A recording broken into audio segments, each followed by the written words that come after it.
Hello everyone, I welcome you all to the next part of business process. We are into enterprise information systems chapter number 2. Management oriented topic है, थोड़ा सा theoretical है comparatively. ऐसा भी हो सकता है कि आपको लगे कि इंटरेस्टिंग थोड़ा सा कम है, लेकिन फोकस सिर्फ इस पर करिए कि आप ये याद करें, यहीं के यहीं समझ भी ले और लिखने का भी काम इसी में ख़त्म करें। जैसे ही आप पॉज कर लिखना चाहो या फिर आप इसको ख़त्म होने पर लिखना चाहो, जैसे आप सही समझो। अगर आप रुक रुक कर लिखोगे तो ज़्यादा सही रहेगा कंपैरेटिवली, क्योंकि ये टॉपिक थोड़े ऐसे हैं जो एक साथ सुनने में इतना ज़्यादा थोड़ा सा ये इंटरेस्ट कम क्रिएट हो या फिर थोड़ा सा इंटरेस्ट कम हो जाए अपना सुनते सुनते, because these are all general topics. Basically ये चीज़ें आप जानते हो फिर भी इन्हीं शब्दों में लिखना होगा जिस शब्दों में मैं आपके सामने रख रहा हूँ और जो शब्द आपसे स्क्रीन के ऊपर आ रहे हैं। Okay, even if you are aware of each and everything, you won't be writing it in your own language, because things don't work in EIs basically when we try to write in our own language. Okay, so focus on something which is there on the screen, write it down in your notebooks and complete it properly. Right, so business process में है अपन ने देखा था last session में कि भाई business process क्या होता है, और इसमें अपन ने वो बिजनेस प्रोसेस की डेफिनेशन भी देखने की कोशिश की थी। अगर आपको याद है, ये अपन ने ऑलरेडी चैप्टर नंबर 2 के स्टार्टिंग में देखी है डेफिनेशन, और मैंने आपको ये लास्ट सेशन में भी बताया था। बेसिकली फिर ये पार्ट 2 हो जाएगा पिछले सेशन का, and try to make sure you make it systematically everything notes, और तभी आप खत्म करो, जब आप अगला पार्ट तभी शुरू करो जब पिछले पार्ट में आपका लिखने का सारा काम हो गया है। ओके, और वही नोटबुक वही सब कुछ आपके बहुत ज़्यादा काम आएगा। We don't need any book, we don't need module, anything for this. सब कुछ आपके स्क्रीन के ऊपर है, आपकी नोटबुक रेडी हो गई, इससे अच्छे नोट्स हो ही नहीं सकते। इट इज़ समथिंग, मतलब मैं नहीं कह रहा हूँ इससे अच्छे नोट्स वाले, मेरे नोट्स की बात नहीं कर रहा हूँ। This is something where module has given us, तो इसके अलावा अपन को कुछ नहीं करना, इतना तो मिनिमम करना ही पड़ेगा। Okay, try to pay attention. अपन ने देखा कि business process coordinated standardized flow of activities performed by people or machine traversing business department to achieve business objective and create value for internal and external customers। बिना देखकर बोल रहा हूँ, आप भी कोशिश करिए कि इसको इसी तरीके से याद करिए। बिजनेस प्रोसेस की डेफिनेशन थी जो चैप्टर को स्टार्ट में ही देखी थी अपन ने, यानी अपन ने ये भी डिराइव किया था कि every business process is a process but every process is not a business process, अगर आपको कुछ याद है। So that is something where we need to write this definition again over here. I hope you would have written it in the your notebook in a systematic manner। 3 प्रकार के business होते हैं, trading, manufacturing and service, if you remember. Before that ये definition अपन ने देखी। इसके बाद अपन को ये देखना है कि ये बिजनेस प्रोसेस जो है, ये जो बना है बेसिकली, ये जो 5 पॉइंट्स अपन को मिले हैं, इसके लिए it is not that easy to make it a standardised, coordinated, objectives achieve करे, वैल्यू दे। ये बनाने के लिए इसके स्टेप्स है। To manage a process, first thing is to define it, पहले काम क्या करेगा और मैपिंग करो उसका। उसके बाद performance measures, if you remember, जिससे क्या है अपन को प्रोसेस को इंप्रूव करने का एक बेस मिलेगा। और third would be organisation setup, जिसमें अदरेंस, ओके, अदरेंस भी आएगा और स्टैंडर्डाइजेशन भी आएगा to the process throughout the organisation. आपको ये याद रखना पड़ेगा। This is something which we saw in the last part. कोशिश करें कि आप मेरे साथ याद करें, और ये नया जो चीज़ आएगी वो भी यही के यही याद कर ले, ताकि क्या अगले पार्ट में ना आपको सब कुछ एकदम फ्लुएंटली आए। आप मेरे साथ रहो, ऐसा नहीं कि ये स्टार्टिंग वाला पार्ट आपको मतलब इग्नोर करे आप या निग्लेक्ट करे। ट्राई टू मे रिवाइज में इसलिए करवा रहा हूँ ताकि अपनी तैयारी पूरी तरीके से हो। Otherwise I could jump on the next topic, I can explain it and I can finish it, that is also something which I can do, but I want that it should be a full fledge preparation. पढ़ रहे हो तो फिर तरीके से करते हैं, सिर्फ एक्सप्लेनेशन कर इस सब्जेक्ट में इनफ नहीं है कि मैंने ये बता दिया, इसका मतलब बता दिया। ये तो बहुत सारे और जरिए हो सकते हैं, तो लर्न भी तो करना है अपन को। ट्राई टू मेक श्योर कि you learn it. Okay, business process flow देखा था, और हो सके तो इस आंसर्स, मेरे को जो आंसर्स मिले हैं उसमें आपने इसको इसी तरीके से पैराग्राफ वाइज लिखा है। हो सके तो इस आंसर को आप, because you would be sending me the summary, basically sending me the notes which are writing, you would can send it to me on my contact number which is given. So इसमें आप basically 5 points में इसको तोड़कर लिख सकते हो, जो ज़्यादा सही रहेगा याद रखने के लिए। तो अगर आपको याद है कुछ, ऐसा पैराग्राफ देखकर थोड़ा सा दिमाग खराब भी होता है, मुश्किल हो जाता है कंपैरेटिवली। पॉइंट्स में ही पढ़ना, पॉइंट्स में ही लिखना एग्जाम में। ओके, तो इसमें वो स्टेप्स आएंगे फॉर डिजायर्ड रिजल्ट। सेकेंड, हर ऑर्गेनाइजेशन में प्रोसेस होता है, like sale, purchasing, paying to the vendors और एम्प्लॉइज। उसके बाद each and every process has a direct or indirect impact on the financial status। Okay, the way in which the process is carried out may differ across the enterprise, may vary across the enterprise, but most of the common process would follow a generic life cycle। अगर आपको कुछ याद है, या आपको 5 points में इस तरीके से लिखकर आप ऑर्डर टू कैश का एक एग्जांपल लिख सकते हो, जिसमें कस्टमर ऑर्डर आया, ऑर्डर को फुलफिलमेंट किया यानी उसकी तैयारी कर दी, फिर डिलीवरी नोट, फिर इन्वॉइसिंग, फिर कलेक्शन, फिर accounting is something where you could write these 6 points. ये इसका जो डिस्क्रिप्शन है ये डेफिनेटली आप उन वर्ड्स में लिख सकते हो इफ यू कुड, लेकिन हेडिंग यही रखना basically. So this is something which we saw, and then we saw something known as business categories. 3 प्रकार के बिजनेस होते हैं, ट्रेडिंग, मैन्युफैक्चरिंग और सर्विस। तो ट्रेडिंग में सेलिंग होगा, बेसिकली बाइंग होगा, तो परचेज करना और सेल करना ही मेन एस्पेक्ट्स होंगे। और इसमें मॉड्यूल्स क्या आ सकते हैं, समथिंग नोन एज अकाउंटिंग आएगा, इन्वेंट्री आएगी। मैन्युफैक्चरिंग की इसमें जरूरत नहीं है। मैन्युफैक्चरिंग इज समथिंग वेयर अपन we would be changing the form of that particular raw material which we have achieved, we would be changing the form and all the aspects of trading would be included। यानी एक manufacturing का module आएगा और trading और accounting तो आएगा ही, अगर ध्यान दे रहे हो। सॉरी, मैन्युफैक्चरिंग आएगा, अकाउंटिंग और इन्वेंट्री तो आ गई। थर्ड इज सर्विस, जिसमें अपन we try to sell our skills, efforts, if your understanding the knowledge which we have. So we do not have an inventory in this. The only module which could be, इसमें आप doctor, started accountant से लिख सकते हैं। The only module which could be in this is something which has to be is something which is known as accounting. लेकिन अपना syllabus कहता है this won't be having an inventory module. तो ये आप ऐसा लिख सकते हो कि this does not require inventory module. चाहो तो आप लिख सकते हो it would be having an accounting module definitely. So that is something which is your choice to write और नॉट राइट, बट नहीं लिखो तो भी मार्क्स है, लिखो तो भी सही हो। उसके बाद अपन ने देखा कि बिजनेस के 3 कैटेगरीज है ना। अब सुनना मेरी बात, मॉड्यूल्स आएंगे। मॉड्यूल्स मतलब क्या कि ना ईआरपी को अलग अलग हिस्सों में बांटा जाएगा। एक बड़ा सिस्टम है, उसको अपन टुकड़ों में बांटेंगे, जिसको डिपार्टमेंट्स बोल सकते हैं बेसिकली। ये अपन ईआरपी जब अपन ने पढ़ा था तब अपन ने ये देखा था कि एक सेंट्रलाइज स्ट्रक्चर बनता है और अलग अलग डिपार्टमेंट्स हो सकते हैं। अब आपका क्या काम है यहाँ पर, वो ये जो मॉड्यूल्स है ना, इनका क्या रोल है ये जानने का काम है। तो अगेन आपको ये याद करना भी पड़ेगा, समझना भी पड़ेगा और लिखना भी है। ओके, तो ईआरपी के मॉड्यूल्स अगर आप स्क्रीन के ऊपर देखते हो तो आपको ए से लेकर के तक इतने सारे मॉड्यूल्स है लगभग, और हर एक मॉड्यूल का कुछ ना कुछ डिस्क्रिप्शन आएगा। तो धीरे धीरे चलेंगे, एक एक मॉड्यूल की तरफ चलेंगे। आज एक मॉड्यूल किया या 2 किए और फिर आगे बढ़े, फिर 2 किए, फिर आगे बढ़े। इस तरीके से आप इसको टुकड़ों टुकड़ों में कर सकते हो। Try to remember, it is easy but the content is there. कोई कोई में कंटेंट इलेबरेट हुआ है, कोई कोई में कंटेंट नया है। आपको ये सारी चीजें याद रखनी होगी। देखो, अगर ये कंटेंट नया बना रहे हैं, इसमें अगर ये चेंजेस कर रहे हैं, अमेंडमेंट कर रहे हैं, तो basically that means that they are serious about that particular topic and it can become a question in the exam. So focus on these modules, important from the examination point of view. मैं उसको इसी तरीके से concise करूंगा कि आपको systematically सब मिले। इसके अलावा आपको कुछ नहीं पढ़ना, ये लिखकर इतना याद करो, काम खत्म करो। पहले मॉड्यूल का नाम है फाइनेंशियल अकाउंटिंग मॉड्यूल। और पहला मॉड्यूल फाइनेंशियल अकाउंटिंग, देखो ना अपन ने वो बिजनेस प्रोसेस फ्लो भी देखा था ना, उसमें भी बोलता है कि हर चीज, each and every aspect, each and every process would be impacting the financial status of the organization directly or indirectly। यानी कितना इंपॉर्टेंट है ये मॉड्यूल। अपना सिलेबस भी ये बोलता है कि this is the most important module of the overall ERP system. Okay, कोई हर मॉड्यूल इसको डायरेक्टली या इनडायरेक्टली कनेक्टेड रहेगा ही। ये आपको पहली लाइन लिखनी पड़ेगी कि ये तो मोस्ट इंपॉर्टेंट है और every module is somehow connected.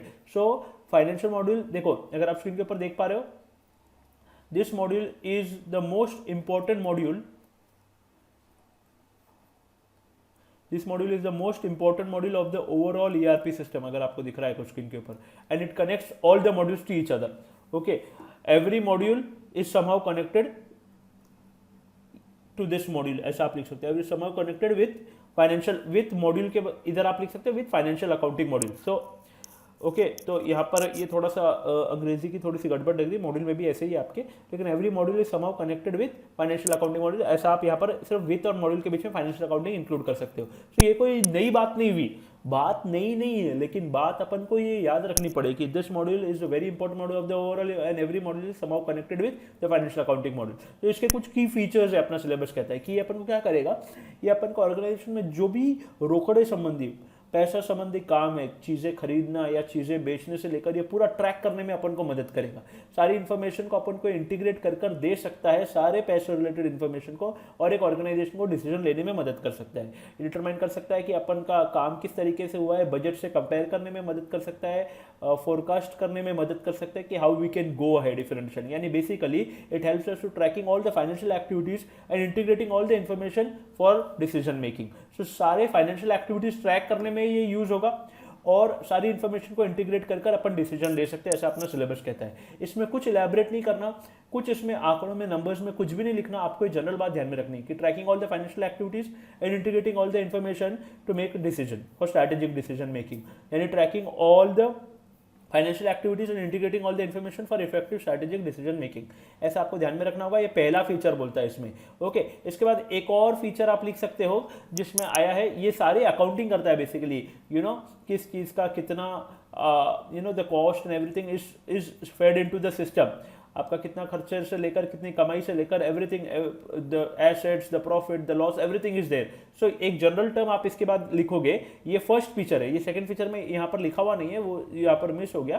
Tax configuration के पहले आप एक शब्द लिखोगे, एक फीचर को लिखकर छोड़ दोगे, general, GENERAL, general laser, LEDGER, ये शब्द मेरे को बताने की जरूरत नहीं, you would be aware of it, general ledger accounting, ये आप सेकंड फीचर ऐसा लिखोगे आप, जनरल लेजर अकाउंटिंग, यानी पहला क्या बना, tracking all the financial activities and integrating all the information for decision making, ऐसा आप जनरल लिख सकते हो, tracking all the financial data across the organisation, या फिर flow of financial data across the organisation and integrating all the information for strategic decision making, ऐसा आप इसको याद रखते हो, tracking the flow of tracking financial data across the organisation and integrating all the information for effective strategic decision making, यानी financial data को track करना और इस डेटा का इस्तेमाल कर फाइनेंशियल रिलेटेड ऑर्गेनाइजेशन के अपन डिसीजंस ले सकते हैं कि कौन से प्रोडक्ट को कितना किस तरीके से अपन परफॉर्म कर रहे हैं, बेसिकली अपन कोई परफॉर्मेंस बताएगा तो अपन परफॉर्मेंस के ऊपर अपने ऑर्गेनाइजेशन रिलेटेड डिसीजंस लेंगे। तो tracking all the financial data across the organisation and you know integrating all the information for effective decision making, ये आपको पहला पॉइंट ध्यान में रखना है। Second is something which is known as general ledger accounting, ये ध्यान में रखना है। Third is something which is known as tax configuration, यानी this module would be related to something known as tax compliance. यहाँ पर भी वी कैन मेक श्योर कि वो सारे aspects would be used for determining the tax related content which would be required for making your organization compliant। तो यहाँ पर आपको ये थर्ड पॉइंट ध्यान में रखना है, टैक्स कॉन्फ़िगरेशन, क्योंकि इसी मॉड्यूल का संबंध रहता है टैक्स से। अगर टैक्स भरने में किसी चीज का संबंध है बेसिकली, तो it is the financial accounting module which is directly connected to you know the payment of taxes basically. तो third can be something known as tax configuration. Second क्या हुआ फिर, जनरल लेजर अकाउंटिंग, ये शब्द आपको लिखना पड़ेगा, सेकंड यहाँ पर लिखा हुआ नहीं है, ओके लिख लेना आप, general ledger, GENERAL accounting basically. अब देखो पहला क्या बना, tracking the flow of financial information, financial data across the organisation and integrating all the information for strategic decision making. इसके पहले अपन ने क्या लिखा था, जनरल बातें ये सारी, this module is considered to be the most important module and every module is somehow connected with financial accounting module.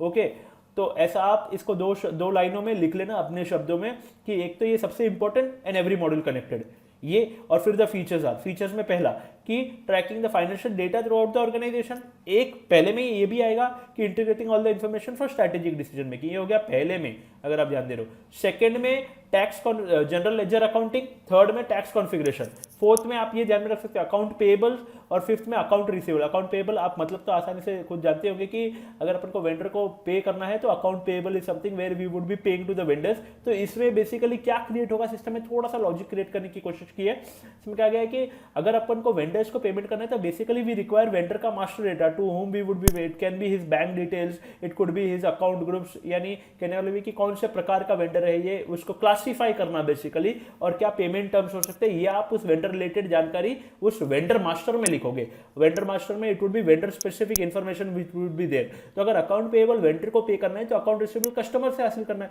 तो we would be creating customer master, जिसमें वो किस प्रकार का कस्टमर है, अकाउंट ग्रुप्स बनाना उसका बेसिकली, एंड देन उसके भी पेमेंट टर्म्स अपन डिटरमाइन कर सकते हैं कि कितना क्रेडिट वगैरह जो भी, इफ यू अंडरस्टैंडिंग। तो कहने वाले वे कि account payable, account receivable. Account payable में आपको ध्यान में रखना है क्योंकि अपन पे करेंगे तो creation of vendor master data and vendor related finance attributes like accounting groups and payment terms, ये आपको ध्यान में रखना है। इसी प्रकार से सेकंड नेक्स्ट वाले का भी सेम है, सिर्फ वहां पर रिसीवेबल होगा और कस्टमर मास्टर डेटा बन जाएगा। Accounts receivable, creation of customer master data and customer related finance attributes like account groups, यानी which type of customer it is, वैसे विच टाइप का वेंडर है वो, क्या प्रोडक्ट है उसके, क्या सप्लाई करता है, उस हिसाब से we would be putting it under a specific group, basically classify करेंगे अलग अलग प्रकार से कि इसको बिलोंग करता है, इसको बिलोंग करता है, ये कस्टमर इस चीज को बिलोंग करता है, ये कस्टमर इस चीज का बेसिकली इतना परचेज किया, तो we can have different kinds of classification based on the amount as well. तो पेमेंट टर्म्स क्या होंगे उसके, वो भी आप उसमें स्पेसिफाई कर सकते हो रिलेटेड टू दैट कस्टमर का मास्टर डेटा उसमें बेसिकली आएगा। ओके, तो कहने वाला है कि अकाउंट पेएबल, अकाउंट रिसीवेबल, सारे एसेट्स की अकाउंटिंग होगी इस मॉड्यूल में। Now you would be aware of the assets of an organisation, basically asset क्या होता है, तो एसेट्स ऑर्गेनाइजेशन के एनी वैल्यूएबल थिंग, उसका सारा अकाउंटिंग होगा इस फाइनेंशियल अकाउंटिंग मॉड्यूल में। अगर आप ध्यान दे रहे हो, फिर से वापस चलते हैं, कहाँ चलते हैं, फाइनेंशियल अकाउंटिंग मॉड्यूल। ये क्या कहता है, this module is considered to be the most important module, एक चीज, and every module somehow connected with this module. फिर पहला फीचर क्या बना, द फीचर्स आर, पहला tracking of the data throughout the organization, across the organization, okay, tracking of financial data across the organization and integrating all the information for effective strategic decision making। ये पहला point बना। Second point क्या बोलता है, general ledger accounting. Third point क्या बोलता है, tax configuration. Fourth क्या बोलता है, अकाउंट पेएबल में creation of vendor master data and finance related attributes like account groups and payment terms. Account receivable, creation of customer master data and finance related attributes like account finance related attributes like वही same account groups and payment terms. फिर आएगा something known as asset accounting and last something, जिसमें आगे एक organisation में देखो, ये module का नाम तो फाइनेंशियल अकाउंटिंग मॉड्यूल है। इसमें अज्यूम करते हैं कि और 2 मॉड्यूल्स होंगे इस ऑर्गेनाइजेशन, क्योंकि वो कुछ बेच भी रहा है, वो कुछ मंगा भी रहा है। तो सेल्स एंड डिस्ट्रीब्यूशन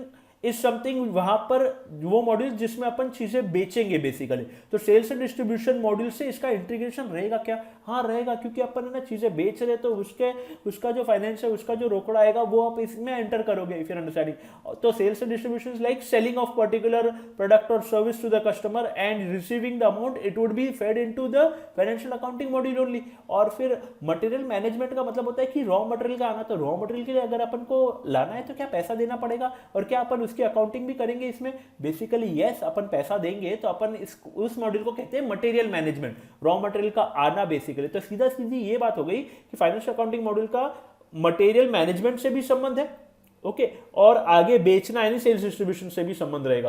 तो किसी ना किसी तरीके से ये दोनों से डायरेक्टली लिंक्ड रहेगा, यानी इसमें एंटर करोगे तो ऑटोमेटिकली उनमें अपन को वो सारी चीजें दिखेगी, entered once and it is integrated, if you are understanding. So कहने का मतलब है कि financial accounting module is integrated with, आपको सिर्फ इतना रखना है, integration with sales and distribution and material management, integration with sales and distribution and material management. ये अलग अलग मॉड्यूल्स है बेसिकली, इसका कंटेंट आगे आएगा, सेल्स एंड डिस्ट्रीब्यूशन अलग अलग स्टेप्स में डिवाइडेड। आपको तो सिर्फ इतना समझना है क्या फाइनेंस का संबंध रहता है माल बेचने से, हाँ डेफिनेटली रहता है, because we get the amount, we get the money from it, and money related module is financial accounting module. Okay, so do we require money to purchase the raw material as well, yes we require. So material management में अपन सब material को manage करेंगे, कितना करना, purchase order, purchase requisition, everything would be there, लेकिन उसके लिए जो पैसा चाहिए वो फाइनेंशियल अकाउंटिंग से ही अकाउंट्स होगा उसका, और तभी निकलेगा, if your understanding. So financial accounting module would be integrated with sales and distribution and material management. ऐसे तो सबसे इंटीग्रेटेड रहेगा, लेकिन बेसिकली जनरली बताया है कि एक ऑर्गेनाइजेशन में मोटा मोटी चीजों को खरीदना,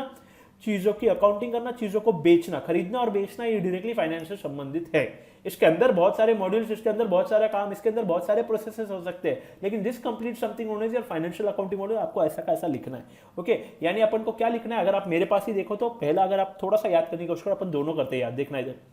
This module is considered to be the most important module, and every module is connected with financial accounting module. Okay, एक the features of the financial accounting module are, तो इसमें पहला फीचर अपन ने क्या लिखा था, अगर आप ध्यान दे रहे हो कि पहले फीचर में tracking of all the financial data across the organisation and integrating all the information for effective strategic decision making.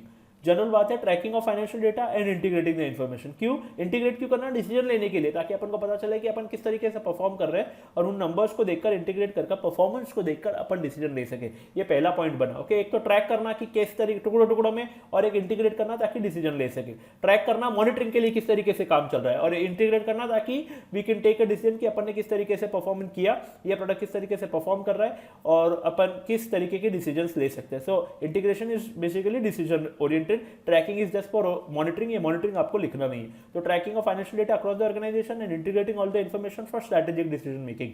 Second point बना general, GENERAL, general ledger accounting.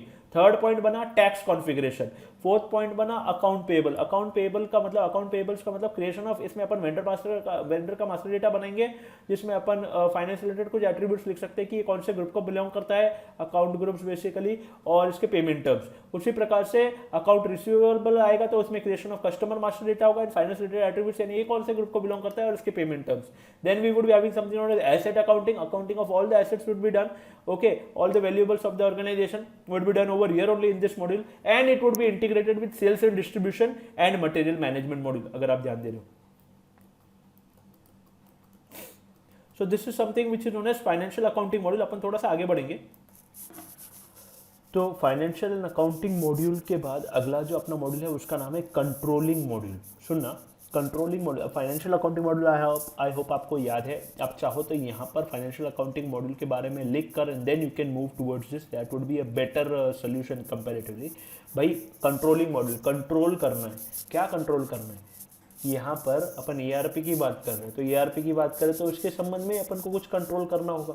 हमको हमारे ऑर्गेनाइजेशन में एक अच्छा कंट्रोल सेटअप करना है। किस तरीके का कंट्रोल सेटअप करना है?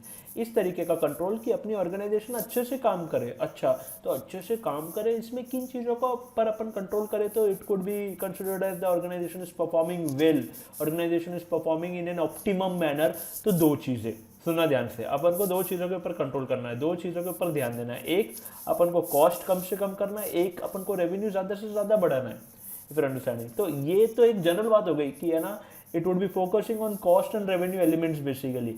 लेकिन आपको नहीं लगता कि अगर मुझे ये चीज़ें करनी है जो इस मॉड्यूल का ऑब्जेक्टिव है, आप मेरे पास ही देखते रहना, जो इस मॉड्यूल का ऑब्जेक्टिव है, तो उसके लिए मुझे सारी जानकारी चाहिए कि किस तरीके से एक एक काम हो रहा है। You know, the more you get into the detail about the work which is going on in the organization, the more you get the specifications, the more you get to know the practical numbers of how much we have spent on that particular activity or that particular task. You can determine the steps which could be taken for reducing the cost and you can determine how we can maximize the revenue। यानी कहने का मतलब ये है कि आपको एक एक चीज़ की बारीकी में जाना पड़ेगा। अपना सिलेबस कहता है कि कंट्रोल करना दो चीज़ है, कॉस्ट और रेवेन्यू को। तो ये अपन को कैसे हासिल होगा? There are 3 words which you need to remember. अपना ये आंसर कैसे शुरू होता है, ध्यान देना। ऊपर से इन्होंने बहुत सारी चीज़ें बताई और इसके कंसेप्ट एकदम खतरनाक है कॉस्टिंग में, but we don't need to get into it. यानी आप उससे रिलेट कर पाओ तो बहुत अच्छी बात, लेकिन ऊपर से जनरली समझ कर आगे बढ़ेंगे। Okay, and there would be 7 points which you need to remember in controlling module, important from the examination point of view, आने के पूरे चांसेस। ओके, ध्यान देना। कंट्रोलिंग मॉड्यूल बोलता है कि this module will help us for coordinating, monitoring and optimising all the processes. भाई coordinating यानी एक तालमेल बिठाना। ओके, और आप ऑप्टिमाइज कब कर पाओगे उसको और तालमेल कब बिठा पाओगे आप उसमें? जब आप उसको मॉनिटर करोगे। मॉनिटर करने पर जितनी ज़्यादा बारीकी से मॉनिटरिंग होगी उतनी ज़्यादा कमियाँ अपन को पता चलेगी और उतना ज़्यादा अपन उसको इम्प्रूव कर पाएंगे। If you understand, so we need to go into as much detail as possible. आप जितना ऊपर से देखोगे you would be finding that the process is perfect but there may be internal problems. ऊपर से बहुत अच्छा दिखेगा, मैं आपको एक वीडियो के थ्रू बताने की कोशिश करता हूँ कि एक ऊपर से things look very good but internally कहाँ पर प्रॉब्लम से आपको ऊपर से नहीं पता चलती है। फिर understanding, just looking at the overview doesn't help. So I'll share something with you where we try to view something just from the overview and then we come to know that there is actual problem in the organization as well in some part basically which we do not come to know from the overview। So कहने का मतलब है कि coordinating, monitoring and optimizing of all the processes in the organization आपको लिखना पड़ेगा। Okay, इसमें आपको ये ध्यान में रखना है कि आप इससे कंपेयर कर पाओगे जो आपके एक्चुअल आपने काम किया और जो आपने प्लान किया था उसके कंपैरिजन में आप ये देखोगे कि आप कहाँ पर पहुंचे हो। तो एक्चुअल से प्लान को कंपैरिजन में आपको तभी मदद मिलेगी जब आपके पास एक्चुअल का सारा डेटा है। एक्चुअल में जो भी काम हुआ उसके सारे लिखित में नंबर्स है आपके पास, then only you would be able to compare कि अपन ने प्लानिंग की थी, फोरकास्ट किया था, उसके हिसाब से अपन सही चले या नहीं चले। और बेसिकली इसमें 2 एलिमेंट्स है जो अपन कंट्रोल करने की कोशिश करेंगे, एक कॉस्ट एलिमेंट, एक रेवेन्यू एलिमेंट। आपको ध्यान देना, इधर ही देखते रहना मेरे पास। This module helps in coordinating, monitoring and optimizing all the processes in the organization. Also helps us to compare the actual with plan, okay, analyzing actual figures with plan, okay, इतना आपको लिखना है। and then it consists of 2 basic important elements, that is cost element and revenue element। अब इसके module के 6 से 7 features है जिसमें अपन कोशिश करेंगे कि है ना अलग अलग चीज़ों की कॉस्ट हासिल करने की कोशिश करें, उसको टुकड़ों में बांटकर उसके पूरी एक्टिविटी को तोड़कर छोटे छोटे प्रोसेसेस बनाकर try to understand each and every part as much as possible so that you can reduce the cost, you can make it more efficient and effective, you can make it more optimum, we can reduce the use of resources and you can reduce the product का complete cost। एक चीज। Secondly आप profitability का भी analysis करोगे ताकि आप detail में जा सको और इसको और ज़्यादा सुधारा जा सके। तो पहले आपको कुछ टर्म्स आपको ध्यान में लेने होंगे। You would be aware now in order to remember इसको ये 7 पॉइंट्स है जो आप पीसी पे इंटरनल कैप इस तरीके से आप ध्यान में रखोगे। पीसी पे इंटरनल कैप का क्या मतलब है बाद में देखेंगे, और आप जब ये आंसर लिखोगे तो आप इसी हिसाब से लिखना। लेकिन फिलहाल अपन अभी जब आप लिखोगे ना तो आप इस हिसाब से लिखना पीसी पे इंटरनल कैप, क्योंकि आप तब समझे हुए होंगे। लेकिन अभी आप सिर्फ है ना इस ऑर्डर में पढ़ना जिस ऑर्डर में और अपने बुक में दिया हुआ है, अपने मॉड्यूल में दिया हुआ है। तो पहला बोलता है इसके साथ में से पहला, अच्छा before we move towards it, अगर आपको फाइनेंशियल अकाउंटिंग मॉड्यूल याद है वो क्या बोलता है कि it is considered to be the most important module and is connected with all the modules. Okay, और उसके फीचर्स में अगर आपको याद है तो it would be tracking the financial data across the organisation and integrating the financial information for effective strategic decision making. एक Second, general ledger accounting. Third, tax configuration. Fourth, account payable. Fifth, account receivable. Sixth, asset accounting. और seventh is integration with sales distribution, material management. इस तरीके से आपको ये याद रखना होगा, इतना आपको लिखना होगा। कंपैरेटिवली ये मॉड्यूल, कंट्रोलिंग मॉड्यूल, ज़्यादा इंपॉर्टेंट फाइनेंशियल अकाउंटिंग से। इसमें कंटेंट ये ऐड करते रहते हैं, बदलाव करते रहते हैं, इलेबरेट करते रहते हैं। Try to remember these terms basically. तो पहला जो 7 में से पहला आया है, देखो आपको तो इसके स्टार्टिंग में क्या लिखना है, helps in coordinating, monitoring and optimising all the activities in the organisation and analysing the actual with plan. Okay, ये मदद करेगा ये, क्योंकि आपके पास एक्चुअल फिगर्स होंगे ना, तभी तो आप प्लान से कंपेयर कर पाओगे। और यानी इसमें अपन को सारे फिगर्स मिलेंगे, सारी चीज़ों का एक साथ अपन को प्रैक्टिकल एस्पेक्ट्स नंबर्स में अपन को इसका आंसर मिलेगा, जिससे अपन कंपेयर कर पाएंगे कि how did you perform basically. Two important elements would be cost element, revenue element. अब इसमें की फीचर्स में आपको 7 पॉइंट ध्यान में रखने हैं। पहला आता है something known as cost element accounting. अब इसमें आपको सिर्फ इतना ध्यान में रखना है कि ऑर्गेनाइजेशन के जितने भी कॉस्ट लग रही है, that would be covered, that would be viewed, that would be seen, that would be displayed in this feature basically. Cost element accounting provides overview of the cost and revenue that occurs in the organisation. तो cost and revenue of the entire organisation would be seen, यानी यहाँ पर दिया हुआ है कि ये सारा कॉस्ट किन चीजों को मिलकर बन सकता है। It could be the cost related to cost centres. ये कॉस्ट सेंटर्स क्या है आप जानते होंगे, फिर भी अपन थोड़ा सा आगे देखेंगे। इंटरनल ऑर्डर्स, यानी कहने वाला है कि और टास्क को, काम को और टुकड़ों में तोड़ना बेसिकली। कॉस्ट सेंटर तो can be a particular department, लेकिन उसके अंदर के प्रोसेस के अंदर और ज्यादा उसको माइन्यूटली जज करना is something which is considered as an internal order. तो उसका कॉस्ट बेसिकली। और वर्क ब्रेकडाउन स्ट्रक्चर मतलब dividing a work into multiple parts, distributing it among labours and determining the cost of that basically. तो काम को तोड़ना, ये सारी चीजें मिलकर कॉस्ट एलिमेंट अकाउंटिंग बन सकती है, ये हिस्सा हो सकता है अगर आप समझिए। WBS को ध्यान में रखना है, work breakdown structure for an MCQ basically. तो पहला क्या बनेगा, cost element accounting it provides overview of the entire cost and revenue that occur in the organization, आपको ध्यान में रखना है। Okay, this component provides overview of the cost and revenue that occur in the organization। ये होगा पहला cost element accounting, अगर समझ रहे हो आप।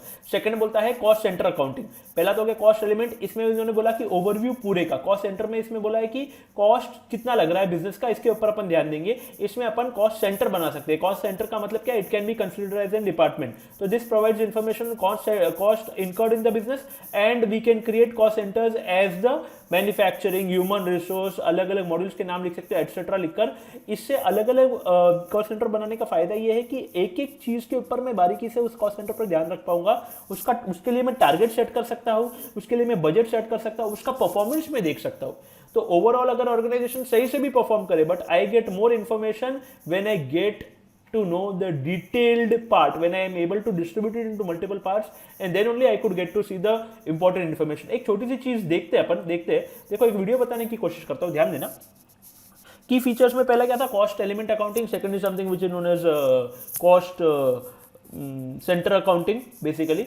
अब इस वीडियो में अपन सिर्फ इतना देखेंगे कि मेरे ऑर्गेनाइजेशन का परफॉर्मेंस देखना है। तो परफॉर्मेंस मुझे ओवरव्यू के तरीके से तो सही लगता है कि उसका जो एक्चुअल परफॉर्मेंस है it is good as compare to जो अपन ने फोरकास्ट किया था उस हिसाब से। But I get into the more details of my organisation, I get into the more details of my business units, कहाँ पर मेरे प्लान्स है, मैं और कॉस्ट सेंटर की तरह उसको और डिस्ट्रीब्यूट कर अंदर जाने की कोशिश करता हूँ। तो मुझे पता चलता है कि यहाँ तो काफ़ी गड़बड़ हो रही है। ये गड़बड़ है तो I will come to know where the problem is, I will try to monitor, I am trying to monitor it, I will try to optimise it, if you understanding. I will try to bring the coordination. जो ही तो काम है controlling module का, control करना, monitor करना and optimise करना, if you are understanding. So I will try to bring it in a systematic manner, ताकि क्या है कि उसका भी जो एक्चुअल परफॉर्मेंस है वो फोरकास्ट के हिसाब से अच्छा चले कंपैरेटिवली। लेकिन मेरे को ओवरव्यू में सब कुछ सही लग रहा है, तो I will just play it for you. This system is 100% browser-based and utilizes state-of-the-art web technology. With it, we can develop and implement custom, secure, enterprise-quality applications in weeks or even days. ये basically ये जो आपको system दिख रहा है ये एक organisation का ओनर देखेगा, basically the CEO, the head officials, the top level management, they would be viewing the performance of the organisation. And अब ये तो सिर्फ ये बता रहा है कि ये ब्राउजर बेस्ड है सिस्टम वगैरह, ये अपने एक प्रोडक्ट की मार्केटिंग कर रहा है, कोई बात नहीं, अपन तो वो इससे क्या दिखेगा ये अपन देखने की कोशिश करते हैं। देखते हैं, मैं भगाता नहीं वीडियो, थोड़ा सा समझ लेते हैं। This demonstration is an example of a plant performance KPI application that was developed using Move4's rapid development tool. It's month end. I'm the CEO at Acme, वो बोल रहा है कि ये मंथ एंड है और सीईओ हूं मैं an industrial minerals company, and I'm interested in doing a first pass review of my key business performance indicators, KPIs. I have access to other systems such as sales tracking and time tracking, but right now I want to focus on my plant's performance. Specifically, I want to examine my gross margin by operating site. तो ये basically अपने performance देखने की कोशिश कर रहा है, plant के परफॉर्मेंस। तो अगर आपको ये बार चार्ट नजर आ रहा है, इसमें देखो एक्चुअल जो है वो फोरकास्ट से अच्छा है comparatively, so that means your overall performance looks good. That means what, you can be satisfied by looking at this, okay my organisation is performing well, but I can go into more detail and get to know the problems as well. By plant. I can view Acme's consolidated performance several different ways: by current month, year to date, or year to date cumulative, and in thousands of dollars, dollars per ton, or by variance. This is all easily customizable depending on how you prefer to see your data. Overall, things look good. Overall things look good he says. Overall overview के हिसाब से तो सही लग रहा है, लेकिन अब वो क्लिक करेगा उसके ऊपर and he would be getting more information, और वो उसके बिजनेस यूनिट्स के हिसाब से, जैसे मेरे ऑर्गेनाइजेशन में जैसे Reliance Fresh is selling vegetables, so it could be considered as one unit. Reliance Communication is into the networking services, telecommunication, तो वो वन यूनिट, तो मैं वो एक एक यूनिट वाइज अब डिस्ट्रीब्यूट कर देखूंगा इसको। Our group actual gross margin is exceeding forecast. But let's look at how it breaks down across the organization. Here we see the company breakdown by business unit. I can view this information in several other ways. इसको अपन अलग अलग products या अलग अलग units मान सकते हैं organisation के, जैसे ये रिलायंस फ्रेश हो गया, ये रिलायंस ट्रेंड्स हो गया, ये रिलायंस, इस तरीके से आप सोच सकते हो। और यहाँ पर ये देखता है, ये इसको क्या पता चलता है, देखो वहाँ पर तो अपन को सही लग रहा था सब कुछ, By company, by mineral, by plant, by region. This is very customizable. It can be configured to fit any hierarchy. Now I see that industrial products is behind forecast. तो यहाँ से अपन को पता चला कि इंडस्ट्रियल प्रोडक्ट्स में किसी न किसी प्रकार का इशू है। अब ये इंडस्ट्रियल प्रोडक्ट्स अपने पूरे दुनिया में बहुत जगह पर डिस्ट्रीब्यूटेड है, समझो बहुत जगह पर इसके प्लांट्स है, तो अपन को इससे ये भी पता चलेगा कौन से प्लांट में I'll click right on the graph. I now see that the biggest negative variance is in the Mexico City plant. सो देखो मैक्सिको सिटी में सबसे ज्यादा प्रॉब्लम थी, ये अपन को बैठे बैठे पता चल गई, यानी जितना ज्यादा detail analysis Here are some consolidated numbers from this plant specifically. सो यहाँ पर अगर Within this plant, I can see a full P&L statement in great detail. सो यहाँ से आप चाहो तो उसको और डिटेल में उसके प्रॉफिट एंड लॉस अकाउंट निकाल कर आप चीज़ें और ज़्यादा अच्छे से एनालाइज कर सकते हो basically. So here just being overview looks nice, overview is good, but overview may not help you to determine the exact problem. So where we go into more detail, we come to know the analysis, we come to know the problems, we come to know the issues, and we can take decisions related to specific parts. तो controlling में आपको पहले जानकारी हर एक चीज की होगी, तभी जाकर आप उसको कंट्रोल कर पाओगे. Like he went into the detail. जब उनके पास वो नंबर्स इकट्ठा हुए थे, ऐसा नहीं कि वो जानकारी अपने आप मिली, but they focused on that part. तो इधर भी अपन cost centre accounting would be the second one, where आपका कॉस्ट कितना लगा है ऑर्गेनाइजेशन में वो पता चलेगा. Cost centres can be made for departments, for functional area such as marketing. ऐसा आप लिखना पड़ेगा, मार्केटिंग, ह्यूमन रिसोर्स, 2-3 लिखकर एटसेट्रा लिखना है इसमें. ओके, और इसका बेनिफिट क्या है कि आप इसका बजट सेट कर सकते हो, आप इसके टारगेट सेट कर सकते हो और फिर अच्छे से एनालाइज कर सकते हो. तो 3 पॉइंट हो गए बेसिकली कॉस्ट सेंटर अकाउंटिंग में, अगर आप ध्यान दे रहे हो.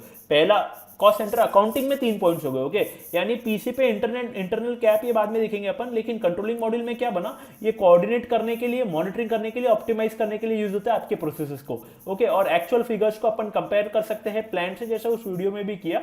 ओके, और इसमें 2 प्रकार के एलिमेंट के ऊपर अपना फोकस रहेगा, कॉस्ट एंड रेवेन्यू. उसके बाद पहला पॉइंट क्या बना की फीचर का, कॉस्ट एलिमेंट अकाउंटिंग. इसमें cost and revenues of the entire organisation का ओवरव्यू मिलेगा, और ये कॉस्ट अकाउंटिंग, ये अकाउंट्स कैसे बने, ये कॉस्ट सेंटर का कॉस्ट, ये इंटरनल ऑर्डर्स, ये वर्क ब्रेकडाउन स्ट्रक्चर मिलकर it can considered as an cost element if understanding for the entire organisation इकट्ठा करके. Cost centre is something where we come to know the cost which are incurred on business and we can create cost centres for various functional areas like manufacturing, human resource. Okay, creating these it helps the management, basically it helps the organization for allocation of the budget as well and for determining the targets as well. We can set targets department wise कि इतना अपन achieve कर रहे हैं नहीं कर रहे, so we can have specifications in case of the cost centers. We can determine their performance rather than just looking at the overview. तो पहला होगा cost element accounting जिसमें ओवरव्यू, कॉस्ट सेंटर अकाउंटिंग जिसमें फंक्शन एरियाज बना दिए. इसका फायदा क्या, एक तो बजट और फिर टारगेट्स सेट कर सकते हैं अपन, ये आपको ध्यान में रखना होगा. इसके बहुत सारे फायदे हो सकते हैं, बहुत सारा डेटा आप जानते होंगे. आप तो इतना ही लिखो जितना मॉड्यूल में है और उतना ही समझो जितना मॉड्यूल में है फिलहाल EIS के लिए. थर्ड में बोला गया activity based. Activity basically you can break down that cost centre to particular activities which और ज़्यादा डिटेल में यू कैन डिटरमाइन. जैसे एक्टिविटी का एक चीज़ ये भी होता है कि the process which takes place inside it, basically ये प्रोसेस फ्लो को बताएगा. समझो एक साबुन सोप बन रहा है, शैम्पू बन रहा है, तो स्टार्ट से लेकर एंड तक द एंटायर प्रोसेस फ्लो को व्यू करने में और एनालाइज करने में ये मदद करता है बेसिकली. तो वो प्रोसेस रिलेटेड अगर अपन को जानकारी मिलेगी तो अपन और उसको एनालिसिस कर और उसको सुधारने की कोशिश करेंगे. This analysis allows for a process oriented view of the cost centre. हर एक के अंदर अलग अलग प्रोसेस होते हैं, उन प्रोसेसेस की जानकारी, friends, the entire process, okay, and to end process, cross functional process भी बोलते हैं इसको, मल्टीपल डिपार्टमेंट्स या मल्टीपल पार्ट्स को मूव करते हुए वो जो चीज जा रही है basically, so that could be considered as a single process and analysing that can help us to gain more detail and can help us to make better decisions और ऑप्टिमाइज दैट प्रोसेस बेसिकली. तो process को देखना, activities देखना, if you are understanding. Then we have something known as internal orders. अगर आप ध्यान दे रहे हो, इंटरनल ऑर्डर्स बेसिकली और ज्यादा प्रोसेस के अंदर डिटेल में स्पेसिफिक टास्क्स को देखने के लिए, यानी और डिटेल में अगर आपको जाना है तो आप वो प्रोसेस के अंदर और जानकारी लेना चाहते हो कि उसमें और क्या क्या चीजें, कितना लेबर, कितनी चीजें लगी बेसिकली एक्टिविटी के अंदर. यानी जैसे अपन ऊपर से नीचे जा रहे हैं अपन और डिटेल में जाते जा रहे हैं in the minute parts basically. So activity based में आपको ये भी पता होगा कि activity based can be used to determine the वो जो कंबाइंड कॉस्ट लगा है उसको अब्सॉर्ब करने के लिए भी एक्टिविटी बेस्ड अकाउंटिंग यूज हो सकता है. So that we come to know कि जो ये कंबाइंड कॉस्ट है इसको टुकड़ों टुकड़ों में अपन कैसे बांटे जिससे अपन को पता चले कि किसका कितना खर्चा लगा बेसिकली. तो उसके लिए भी आप activity based accounting activities determine कर सकते हो. उसके लिए इंटरनल ऑर्डर्स का मतलब है कि और ज्यादा डिटेल में प्रोसेस के अंदर और ज्यादा स्पेसिफिकेशन में जाने की कोशिश, जिससे क्या होगा, मैनेजमेंट को इंटरनल ऑर्डर एक्टिविटी देखकर डिसीजन लेने में मदद मिलेगी. Okay, so provides a means of tracking cost of a specific job. इसके अंदर जो भी काम हो रहा है, ये प्रोसेस नहीं, अंदर जो भी काम हो रहा है बेसिकली छोटे छोटे टास्क को अपन और इंटरनल ऑर्डर्स में तोड़कर उसकी कॉस्टिंग निकालने की कोशिश, so that we can take better decisions, we can optimise those as well. यानी और अंदर जाकर आप इसको इंटरनल ऑर्डर से, एक्टिविटी बेस से, कॉस्ट सेंटर से you can determine the numbers and basically you can improve the performance.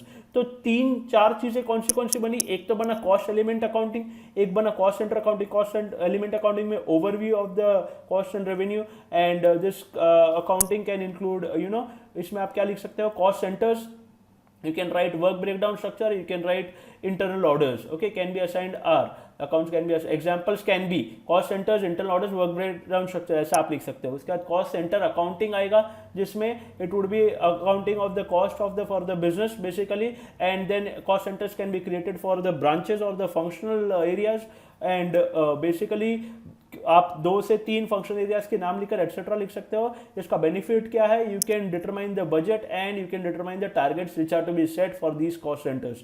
Next is something which is known as activity based, जिसमें अपन एक प्रोसेस को एनालाइज करने की कोशिश करेंगे, process oriented view of the centres basically.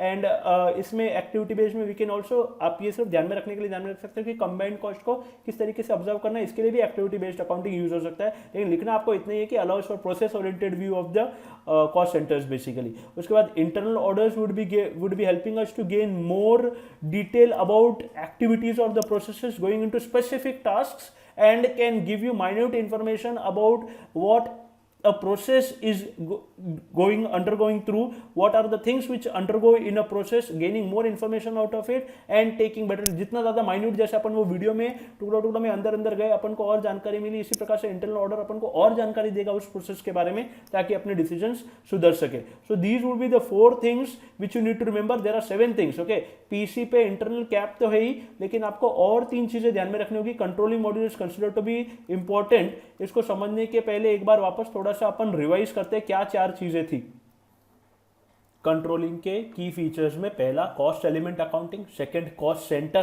Third activity based और fourth internal orders. तो अगर आप ध्यान दे रहे हो तो cost element accounting is something where we would be looking at the overview of the cost and revenues. Cost center, it would be the cost of the business. Basically we would be creating cost centers which could be considered as functional areas. That those functional areas could be considered as cost centers. You can consider some departments and write etc over there, 2 to 3 departments. And then doing this cost center accounting दो चीज़ों में अपन की मदद करता है basically. एक, it helps us for budget setting and it also helps us to determine the targets or set the targets for that particular cost center. तो अपन क्या है कि उसके हिसाब से उसको जज कर पाएंगे कि वो कॉस्ट सेंटर किस तरीके से बेसिकली परफॉर्म कर रहा है. तो अपन और ज़्यादा हर एक को अकाउंटेबल ठहराने में ये थोड़ी सी अपन को मदद मिल सकती है और अपन को और ज़्यादा जानकारी मिल सकती है कि अपने कहाँ पर प्रोसेस में कमी है. नहीं तो अपन improving something which is already good doesn't make any sense. We need to know what is not happening in a proper manner so that we improve that particular चीज़. जो चीज़ अच्छी है उसको सुधारने से अच्छा जो चीज़ सही नहीं चल रही उसको सुधारने की कोशिश, ये वाली बात हो रही है यहाँ पर.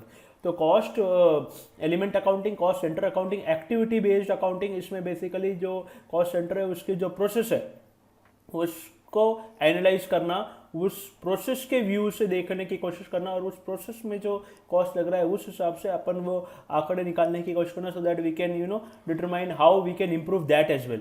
उसके बाद इंटरनल ऑर्डर्स में उस पूरे प्रोसेस में और अगर एक साबुन बनने में, सोप बनने में, एक शैम्पू बनने में, एक प्रोडक्ट बनने में, एक कार बनने में जो एक प्रोसेस है पूरा कार का दरवाजा का जो पूरा प्रोसेस है उसमें और अगर अपन उसको टास्क में ब्रेक करने की कोशिश करें we come that is something which is known as internal order basically. And in that we will try to determine कि ये सर्विस, ये टास्क की और जानकारी so that we can get to know the detailed analysis and organisation can take decisions. ये आपको 4 point इस तरीके से ध्यान में रखने अगर आप ध्यान दे रहे हो. तो पहला होगा कॉस्ट सेंटर अकाउंटिंग, सेकंड होगा पहला होगा कॉस्ट एलिमेंट अकाउंटिंग अगर आप ध्यान दे रहे हो, सेकंड होगा कॉस्ट सेंटर अकाउंटिंग, थर्ड होगा एक्टिविटी बेस्ड अकाउंटिंग और फोर्थ होगा इंटरनल ऑर्डर्स. ये ऐसे टोटल अपन को 7 ध्यान में रखने. ये हो गए 4. और इसके ऊपर अपन ने देखा था फाइनेंशियल अकाउंटिंग मॉड्यूल जो क्या करेगा ऑर्गेनाइजेशन के लिए सबसे इंपॉर्टेंट. सारे मॉड्यूल किसी ना किसी तरीके से इस मॉड्यूल को कनेक्टेड. ओके, ये सारे फाइनेंशियल डेटा को ट्रैक करने में मदद करेगा and integrating the information so that we can take effective strategic decision making. उसके बाद general ledger accounting, tax configuration, account payable, account receivable, asset accounting and last one integration with material management and sales distribution. ऐसा आपको ध्यान में रखना होगा. Controlling module क्या करेगा? Coordinating, monitoring and optimising the processes in the organisation. Basically we can compare the actual with the plan figures and we can make business decisions. Planned business decisions can be taken by comparing those. We can come to know what are the problems or where we can excel more. Okay, and then it basically consists of 2 elements, cost elements and revenue elements. उसके बाद की features में पहला था cost element accounting overview, cost centre accounting जिसमें basically sentence बनाकर उसका budget, उसके टारगेट्स अपन सेट कर सकते हैं बेसिकली. उसके बाद आया एक्टिविटी बेस्ड, ये प्रोसेस, ये शब्द आप ध्यान में रख सकते हो, प्रोसेस व्यू बेसिकली. और फिर आया इंटरनल, इसमें बेसिकली स्पेसिफिक टास्क्स आएगा या फिर सर्विस आएगा या स्पेसिफिक जॉब आएगा. This will help an organisation for better decision making. ऐसा आप ध्यान में रख सकते हो. ये हो गए 4. 5वां, 6वां और 7वां कोशिश करते हैं इधर देखना मेरे पास.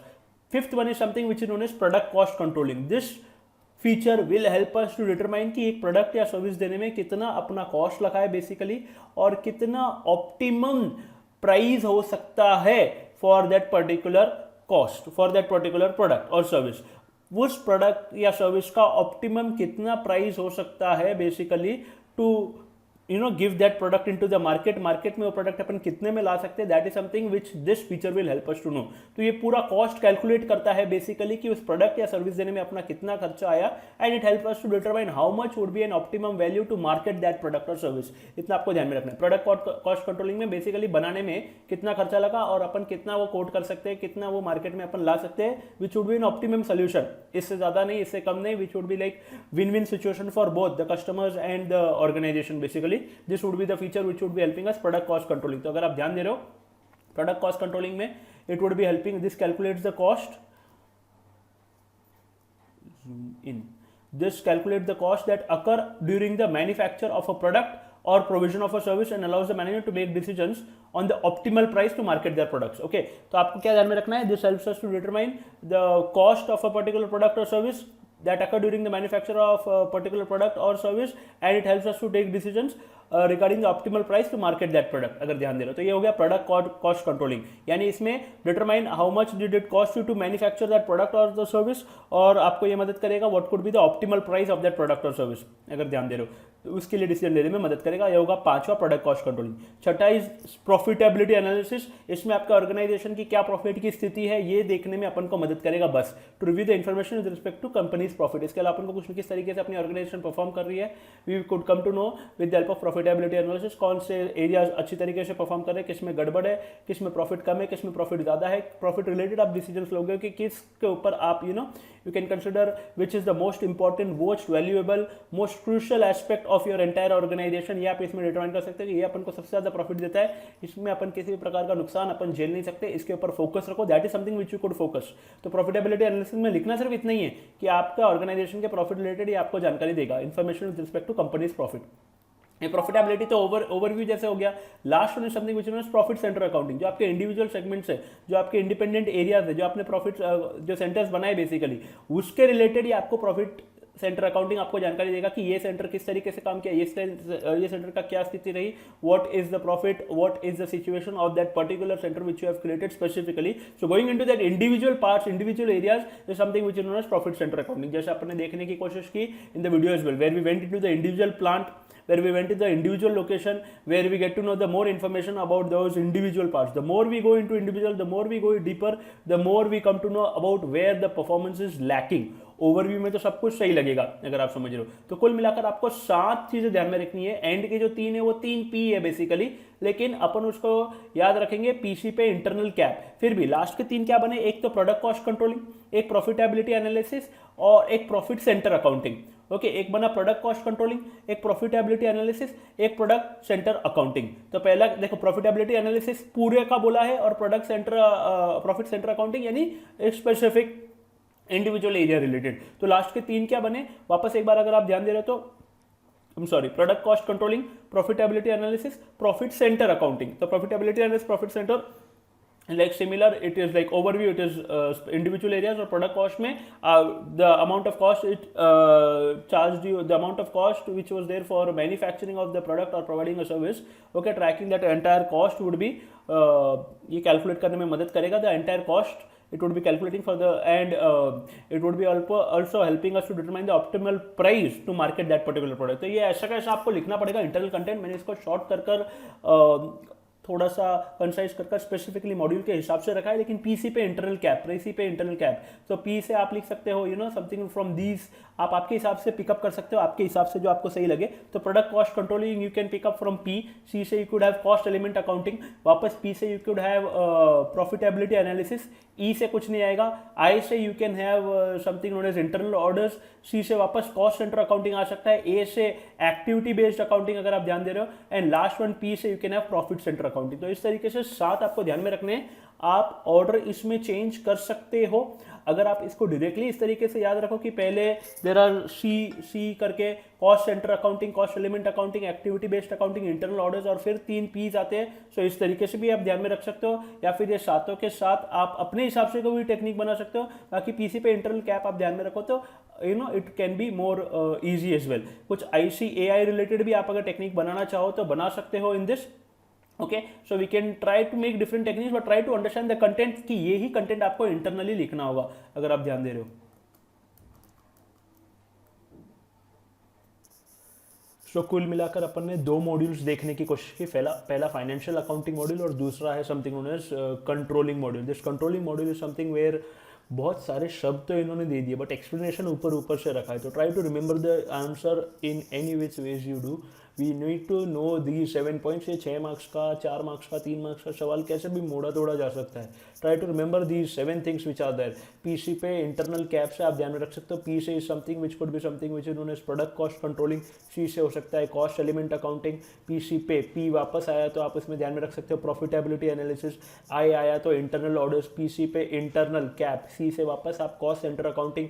ए से एक्टिविटी बेस्ड अकाउंटिंग और पी से वापस प्रॉफिट सेंटर अकाउंटिंग। इस तरीके से आप 7 चीज़ें ध्यान में रख सकते हैं। और इंटरनल कंटेंट थोड़ा सा आप एक दो शब्द से वाकिफ हो जाओ, लॉजिक से वाकिफ हो जाओ and you can play around with words because it doesn't have a great technical thing. लेकिन आपको लिखना तो पड़ेगा। जैसे कॉस्ट एलिमेंट में ओवरऑल कॉस्ट एंड रेवेन्यू, और उसमें एग्जाम्पल आप लिख सकते हो कि कॉस्ट सेंटर या वर्क ब्रेकडाउन स्ट्रक्चर और एटसेट्रा लिखकर छोड़ सकते हो। फिर बाद में भी हैव कॉस्ट एलिमेंट में, ओके, कॉस्ट सेंटर में we would be having business का कितना कॉस्ट लग रहा है वो, और इन you can have functional areas as cost centres. And इससे अपन को क्या होगा, बजट में मदद मिलेगी। First thing we can determine the budget and secondly we can set the targets for it. ये आप कॉस्ट सेंटर में ध्यान में रख सकते हो। Third is something which is known as activity based. इसमें आप इतना ध्यान में रख सकते हो कि analysing and knowing the cost related to process view, आप ये ध्यान में रख सकते हो। एनालाइजिंग अलग process oriented view of the cost centres. तो process oriented view of the cost centres ऐसा आप ध्यान में रख सकते हो। उसके बाद आएगा इंटरनल ऑर्डर्स।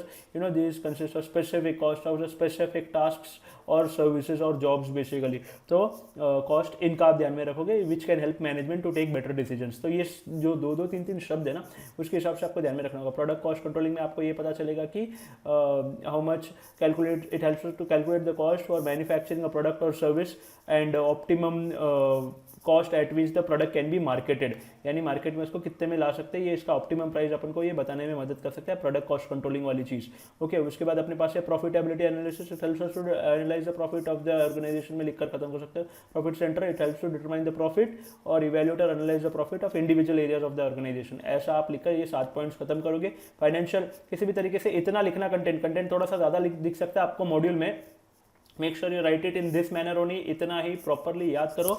एक बार वापस अगर आप ध्यान दे रहे हो तो फाइनेंशियल अकाउंटिंग मॉड्यूल पे चलते हैं। फिर ये पीसी पे इंटरनल कैप से अपन याद रखने की कोशिश करते हैं कि 7 नाम क्या है। तो फाइनेंशियल अकाउंटिंग मॉड्यूल क्या बोलता है कि सबसे इंपॉर्टेंट मॉड्यूल है एक चीज। Secondly, each and every module is connected. फिर अपन आते हैं फीचर्स में। फीचर्स में पहला क्या था कि it helps us to track the flow, okay, financial data throughout the organisation, integrating all the financial data for which supports effective for supporting effective strategic decision making. यानी कुल मिलाकर एक तो ट्रैक करना और एक इंटीग्रेट करना। Track करना कर सकता है वो, बाकी वो मन में अपने रखा था कि मॉनिटरिंग के लिए, लेकिन second is something which is integrate करना ताकि डिसीजन के लिए। फिर अपन ने याद रखा था जनरल लेजर अकाउंटिंग। फिर आप ध्यान में रखोगे, ऐसे मैंने आपको स्पेसिफिकली जो आंसर जितना याद रखना है उतना मैंने आपको लिखवा दिया बेसिकली। एक हो सकता है जनरल, जितना ही याद रखना आप, जनरल लेजर अकाउंटिंग। फिर टैक्स कॉन्फ़िगरेशन, फिर आएगा अकाउंट पेएबल जिसमें बनेंगे वेंडर मास्टर डेटा और उसमें फाइनेंस रिलेटेड एट्रीब्यूट्स होंगे like account groups and payment sums. उसी प्रकार से अकाउंट रिसीवेबल में आएगा customer master data, creation of customer master data, उसमें भी आएगा फाइनेंस रिलेटेड एट्रीब्यूट्स कस्टमर के, क्या account terms and account groups and the payment terms basically. और फिर था एसेट अकाउंटिंग और फिर integration with sales distribution and material management. ये सेल्स डिस्ट्रीब्यूशन मटेरियल मैनेजमेंट आगे आने वाले मॉड्यूल्स है। उसके बाद अपन ने देखने की कोशिश की समथिंग नोन एज क्या बोलेंगे अपन, कंट्रोलिंग मॉड्यूल। कंट्रोलिंग मॉड्यूल में था coordinating, monitoring and optimising all the processes in the organisation, okay, comparing the plan versus actual and taking so that decisions could be made और making planning decisions. और it consist of 2 aspects, cost element and revenue element. ऐसा अपन ने देखा था, अगर आप ध्यान दे रहे हो स्क्रीन पर भी, अगर आप ध्यान दे रहे हो तो। उसके बाद 7 फीचर्स है बेसिकली, 7 फीचर्स। पीसी पे इंटरनल कैप, पीसी पे इंटरनल कैप से पी से आएगा something known as product cost controlling हो सकता है, सी से हो सकता है कॉस्ट एलिमेंट अकाउंटिंग, वापस पी से it could be profitability analysis अगर आप ध्यान दे रहे हो, पीसी पे इंटरनल, आई से इंटरनल ऑर्डर्स, अब कैप से वापस कॉस्ट सेंटर अकाउंटिंग, यानी 2 है सी से बेसिकली, ए से आएगा एक्टिविटी बेस्ड अकाउंटिंग और लास्ट पी से हो सकता है प्रॉफिट सेंटर अकाउंटिंग। इस तरीके से आपको ये 7 चीज़ें ध्यान में रखनी होगी, लिखनी होगी, तब जाकर अपने ये 2 मॉड्यूल्स खत्म होते हैं। आगे अपन मॉड्यूल्स की तरफ बढ़ेंगे। ये कंपैरेटिवली डिफिकल्ट मॉड्यूल है, इसको याद रखना पड़ेगा, बहुत ज़्यादा इंपॉर्टेंट है, लिखना, याद करना, फिर ही आगे की तरफ बढ़ना, नहीं तो मत बढ़ना, नहीं तो फिर सब गड़बड़ होती है, फिर वो प्रिपरेशन पूरा नहीं होता। कोई भी डाउट रहे तो आप मैसेज कर सकते हो, आंसर भेज देना मेरे को इस नंबर पर, as soon as you write it in a proper manner, points के हिसाब से तरीके से लिखना ताकि पढ़ने के लिए बाद में इच्छा हो। Okay, thank you.